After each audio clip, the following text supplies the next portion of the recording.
네, 아마 올해 한 해 이슈엔에서 가장 자주 다뤄졌던 주제를 꼽으라면 단연 최저임금 이슈가 아닐까 싶습니다. 내년도 최저임금이 결정된 순간부터 최저임금 산정을 둘러싼 방식까지 최저임금을 향한 논란은 오늘 지금 이 순간에도 계속되고 있는데요. 네, 하지만 어김없이 2019년 1월 1일은 다가오고 10.9%가 상승한 8,350원의 최저임금을 감당해야 할 시기도 닥쳐오고 있습니다. 가장 큰 직격탄을 맞을 것으로 예상되는 소상공인들의 연합이죠. 소상공인연합회 김대준 사무총장과 함께 현재 상황 그리고 최저임금 연착륙을 위한 정부의 방안은 과연 얼마나 실효성이 있을지 진단해 보겠습니다. 어서 오세요. 어서 오십시오. 안녕하세요.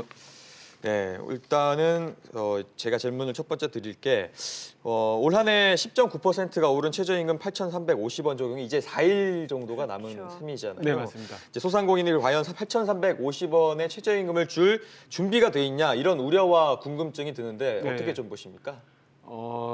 일단 소상공인들이 지금 경제 상황이 상당히 많이 어려운 상태에서요. 일단 닥쳐봐야 알겠지만 내년도 8,350원, 그러니까 지금 고용노동부의 실질적인 근로감독 기준으로 하게 되면 1030원 정도가 되는데요. 그런 부분에 대해서는 상당히 좀 일단 결론은 감당하기 어려울 것이다라는 말씀을 좀 드리고 싶고요. 이것을 뒷받침하는 최근에 이제 저희가 조사한 자료가 좀 있습니다. 예. 소상공인 연합회에서 한 1,204명에 대한 사업체를 대상으로 해서 최근에 최저임금 인상과 관련된 실제 조사를 했었는데요. 재밌게 나타난 게 그 매출 작년 대비 매출이 줄어드는 업체가 60.4%가 됐고요. 네. 증가한 업체는 6.2%에 불과했습니다. 그래서 올해 2018년도 최저임금이 16.4% 인상되고 난 이후에 정부의 주장대로 좀 소득 주도 성장으로 인해서 좀 이렇게 매출이 상승해야 되는데 그런 부분의 전달은 아직까지 안 된 걸로 봐지고요. 그 중에서도 이제 54.2%가 상당한 경영 상태가 어려워서 연간 1,891만 원의 부채를 지고 살아가는 부분으로 나타나서 아까 말씀하신 대로 2019년도에 최저임금이 또 한 번 10.9% 인상됐을 경우엔 그런 부분을 감당하기 되게 어려운 상황에 처해 있지 않을까라는 생각이 좀 들어봅니다. 네. 네. 특히나 최저임금 산정을 할 때 이제 주휴 시간을 포함하는 것을 두고 지금 굉장히 논란이 뜨겁습니다. 네. 이렇게 되면 이른바 뭐 쪼개기 알바가 난무할 수밖에 없다 이런 이야기가 나오는데 현장에서는 어떤 목소리들이 나오고 있습니까? 그 주휴 시간을 둘러싼 얘기가 요즘 많이 있는데요. 네. 최저임금을 산정하는 기준은 아니고요.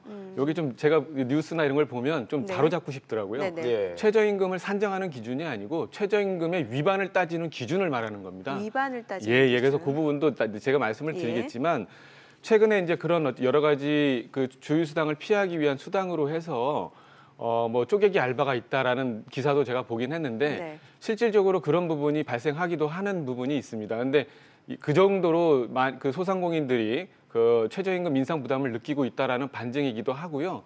이게 사실은 이렇게 나온 사실은 근본적인 문제가 제가 또 지적하고 있는데 고용노동부의 근로감독 기준에 문제가 있고요. 예. 최근에 그 위반 여부를 따지는 그 기준 자체가 바로 그 말씀을 드리고 싶은데 이 쪼개기 알바가 나오는 이유가 바로 거기에 있습니다. 왜냐하면 사실 최저임금이라는 거는 주휴수당을 지급하는 여부와 다르게 최저임금은 항상 동일하게 지급이 돼야 되거든요. 그러니까 어느 업체에서 주휴수당을 지급하지 않는다 하더라도 그 최저임금은 주휴수당을 포함하고 있는 산입 범위를 갖고 있기 때문에 주휴수당을 지급하지 않으면 그만큼의 다른 기본급이라든가 다른 수당을 지급해서 최소한의 지켜져야 될 최저임금을 주게끔 원래 설정된 최저임금 제도인데 지금은 주휴수당 같은 그 이 산입에 포함되는 임금을 잘못된 근로감독으로 인해서 최저임금 밖에다 두다 보니까 이것을 지급하지 않는 사례가 있다 하더라도 최저임금에 대한 그 위반 여부하고는 상관이 없게 되는 거죠. 사실은 주휴수당 같은 게 포함이 제대로 돼서 그런 기준 안에 있어야지 이런 쪼개기 알바가 사실은 필요 없어지는 부분이고 무력화되는 건데 지금 근로감독 기준의 잘못 때문에 이게 벌어지는 하나의 좀 파생된 그 부작용이다라고 말씀드릴 수 있습니다. 네. 네. 그런데 이제 휴일 수당, 주휴 시간 이거는 네. 뭐 어제 오늘의 일은 아니잖아요. 네네네. 이거를 명문화해서 여러 법적 분쟁을 막겠다라는 게 정부 입장이고 교통 정의를 하겠다 이런 정부의 취지도 의미가 있다 이런 지적들이 나오는데 어떻게 보세요? 전혀 아니죠. 왜냐하면 금방 말씀하신 것처럼 어제 오늘의 일은 아닙니다. 네네. 그게 이제 30년 동안에 이제 근로감독 기준을 잘못 설정하는 바람에 그런 부분에서 어제 오늘 일이 아니게 돼버렸는데요.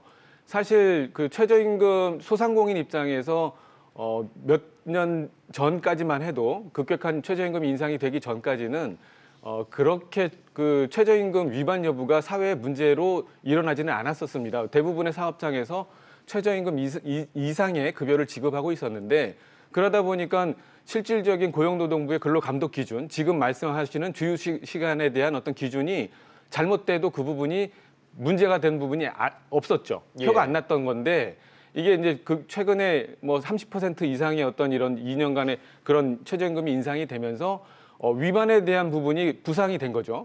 최저임금을 위반하게 되면 아시겠지만 2천만 원 이하의 벌금과 3년 이하의 징역에 처하게 돼 있는데 그러다 보니까 최저임금을 위반하는 기준이 상당히 문제화되고 그게 부각이 된 것이고 그런 의미에서 지금 주휴수당에 대한 부분은 짚고 넘어가야 될 부분이 있어서 이게 이제 어제 오늘의 일이 아닌 부분에 대해서 저희도 심각하게 생각하고 있고요. 더군다나 이런 부분에서는 최근에 2006년부터 대법원의 판단에서 고용노동부의 근로감독 기준이 잘못됐다라고 지적을 하고 있거든요. 예. 근데 그게 4차례에 있어서 대법원 판결이 있었고 또 주휴수당의 시행령, 그러니까 최저임금법 시행령이 고용노동부에서 발표되고 난 이후에도 2번의 대법원 판결이 또 있었습니다. 그것은 역시 고용노동부의 어떤 산정 기준이 최저임금 위반 여부가 실질적인 근로시간을 포함하지 않는 부분의 유급 시간은 제외돼야 된다라고 지적하고 있는 부분이어서 네네. 이게 어떤 그 어제 오늘이 아니란 부분 때문에 계속 지켜져야 될 부분은 아니라고 생각하고 이번 기회에 이 부분은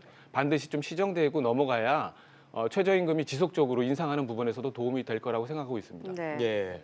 거기에다가 이재갑 고용노동부 장관이 추가로 주휴일에 대한 의무, 지급으로 의무가 생긴다든지 약정휴일에 대한 지급 의무가 생기는 건 절대 아니다. 아니죠. 이렇게 네, 선을 그었거든요. 어떻게 보세요? 그 부분은 맞는 말씀입니다. 아까도 네. 제가 말씀드린 이유가 바로 그것 때문에 말씀드린 네. 건데요.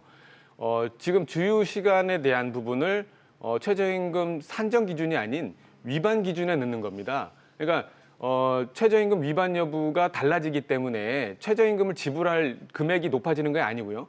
최저임금에 대한 기준은 최저임금위원회에서 1년에 한 번씩 최저임금을 정하는 것이고 예. 그것을 위반하는 기준에 대한 부분을 말씀하는 건데 이게 최저임금 주휴수당과 관련된 그 시간을 포함하느냐 포함하지 않느냐에 따라서 최저임금 위반 수준이 2018년도에는 9,040원, 내년도 2019년도는 실질적인 최저임금이 8,350원이지만 위반 수준은 1,030원이 되는 거예요. 예. 이제 그리고 이제 약정주휴까지 넣어버리면 그게 이제 11,670원까지 올라가기 때문에 지급 여력을 보는 게 아니고 이 최저임금을 위반하는 그 수준이 높아지기 때문에 기업들이 그 위반을 안 하기 위해서 법적 처벌을 안 받기 위해서 부담이 생긴다라는 부분이죠. 그래서 그 위반 그 기준 자체가 최저임금에 대한 어떤 부담 여부를 주는 건 아니지만 그게 법의 어떤 단속 기준이 되기 때문에 그게 기업들한테는 큰 어떤 문제가 발생할 수 있다라는 부분에서 되게 네네. 심각하게 다뤄져야 된다고 말씀을 드리는 거죠. 뭐 지금 네. 사실 정부도 최저임금이 소상공인들에게 직격탄이 되는 것을 이제 충분히 이해하고 있다라는 측면에서 어제 이런 얘기를 했단 말이죠. 최저임금 연착륙 지원 그리고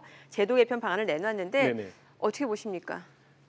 제가 또 그걸 봤는데 대부분이 이제 근로장려 세제를 기반으로 한 지원책이더라고요. 네. 예. 그게 이제 한 3배 정도 늘어서 4조 9천억, 거의 5조 원 정도를 근로장려 세제에 투입하겠다는 말씀인데 저희가 사실은 최저임금 인상 전에 저도 이제 최저임금의 심의위원으로 활동을 했었거든요. 예. 그 당시에 급격한 최저임금보다는 최저임금을 적정 수준에서 올리고 네. 지금과 같은 근로장려 세제를 확대하는 부분에서 저소득층 가구에 대한 지원을 확대해야 된다라는 부분으로 말씀드린 적이 있어요, 정부에. 예. 근데 지금 이거는 어떻게 보면 그 최저임금 인상에 대한 피해를 돕기 위한 소상공인 지원책이 아니고요.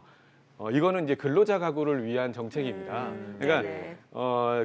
이 근로장려 세제가 그렇다고 해서 자영업자한테 혜택이 없는 것이는 아니고요. 다만 실효성이 있기에는 지금 내년도 근로장려 세제 올해 이제 근로장려 세제가 나간 어떤 분포를 보면 이 근로자 가구 네. 근로자 가구가 139만 가구 53.4%를 신청을 했고요. 예. 자영업자 가구는 82만 가구를 신청했는데 그 안에는 특수 고용직이 있고 이 부분을 빼고 순수한 자영업자 가구만 보면 38만 가구 14.6%에 불과한 예. 겁니다. 그러니까 이 4조 9천억이라는 근로장려 세제가 이 소상공인을 위한 자영업자를 위한 지원책이기보단 근로자가구의 저소득 근로자 가구를 위한 정책이라고 봐지는 거죠. 예. 네, 그러니까 알겠습니다. 예. 자, 그럼 저희가 여기서 이 최저임금 인상의 직격탄을 맞은 또 한 곳을 좀 연결해 보겠습니다. 사실 소상공인이 뭐 여러 이유로 폐업을 하게 되면 또 가장 큰 타격을 입는 업체가 바로 프랜차이즈 업체가 아닐까 싶습니다. 저희가 한 프랜차이즈 업체 대표를 익명으로 전화 연결해 보도록 하겠습니다. 안녕하세요. 예, 안녕하세요. 네. 네, 저희가 일단 소개를 해드릴 텐데 이제 최저임금 인상이나 여러 가지 이유로 소상공인들이 폐업을 하면 이 프랜차이즈 업계가 가장 타격이 크다, 뭐 이렇게 설명을 했는데 이 최저임금 10.9% 인상을 나흘 앞둔 상황에서 현재 상황 얼마나 좀 심각한 상황인가요? 예, 정말 심각합니다. 가장 큰 타격은 소비 침체입니다. 예, 최저임금의 인상으로 인해 단순히 인건비가 오른 것이 문제가 아니라 그로 인해 식자재 상승, 임대료 상승 등으로 고정 비율이 월등히 높아졌음에도 소비 침체로 전년 대비 매출이 떨어져서 대부분의 업체들이 사업을 지속하는 것 자체가 어려워졌다 해도 과언이 아닙니다. 네. 근데 사실 폐업을 하는 소상공인들의 그 이유로 최저임금 인상 말고도 뭐 알기로는 임대료라든지 아니면 전반적인 경기 침체에도 더 큰 요인이 되지 않을까 싶거든요. 앞서 말씀드렸다시피 최저임금 자체가 문제가 아니라 정부에서 얘기한 소득주도 성장이 이루어지지 않는 것이 문제입니다. 최저임금이 올라 식자재 등의 고정 비용이 올랐으면 전반적인 소비가 좋아졌어야 되는데 오히려 전년 대비 나빠졌습니다. 여러 가지 원인이 있겠지만 자영업자들만 예를 들면 실제 직원을 쓰고 싶어도 쓸 수 없는 매장들이 많아졌고 네. 그로 인해 고용이 극도로 나빠졌습니다. 그러니 소비가 더 늘어나기가 좀 힘들 것 같습니다. 네, 그렇다면 10.9%가 오른 내년 최저임금 시행 이후에는 뭐 사태가 더욱 악화될 거다 이렇게 보시는 겁니까? 예, 네, 그렇습니다. 관점에 따라 다르겠지만 고용 부분으로 본다면 최악의 위기가 올 것이라고 생각됩니다. 예. 대부분의 프랜차이즈가 요즘 고용을 하지 않아도 되는 무인 자동화 신규 사업 발굴에만 집중을 하고 있는 상황이거든요. 네. 자, 그러면 지금 뭐 프랜차이즈 업체를 운영하고 계시니까 좀 여쭤볼게요. 최저임금 산정 시에 이것만큼은 꼭 고려되었으면 좋겠다라는 부분, 업계의 바람을 좀 말씀을 부탁드릴게요. 사실 외식업 관점에서는 최저임금보다 더 심각한 문제가 52시간제로 변경이거든요. 네.